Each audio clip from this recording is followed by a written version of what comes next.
What's up, everybody? Mr. Second Passport here with the special news that Ecuador has now finally fully opened up back to the world, eliminating all COVID entry restrictions and testing and anything else that they were asking before. Let me explain.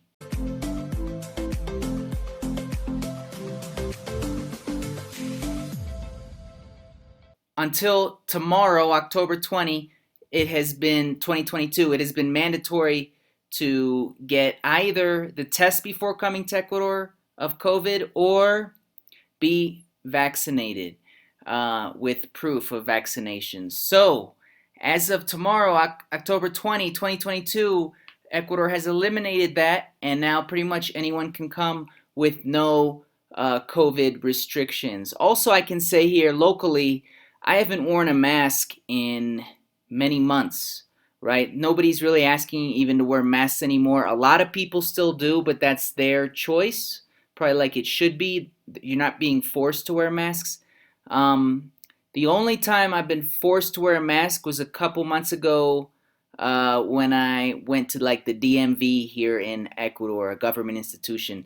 There I was forced to put on a mask to go inside. But other than that, that's it. I haven't seen any restrictions at all. I haven't seen anyone ask me for months now for the vaccination card or anything like that. So that's kind of the state of where it's at right now here in Ecuador. And it's pretty much over, right? But Ecuador is one of those countries, those few countries, it never really closed, right? I can remember in the lows of the pandemic in late March and April of 2020, May, we never really even closed to the public.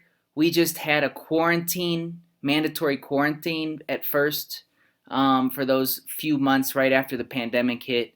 I remember because I had a hotel at that time. And but you could still come to Ecuador if you wanted to, but you had to test and you had to quarantine, and then you had to test at the end of quarantine. It was kind of a hassle. Obviously, no tourist is going to do that. So not many did at the beginning, but that's as bad as it was. And then after a few months, they got rid of the quarantine, and then there was just for a few months after that, there was the vaccination requirement, and then they got rid of that by about December 2020, if I remember right, and it was just either or test or vaccine in order to board the plane to come to Ecuador. And it's been that way pretty much until now, 2022, almost 2 years of that restriction, and now it's over. So that's good. Anyway, I'm Mr. Second Pastor. If you like this, subscribe, hit the like button below. Take care.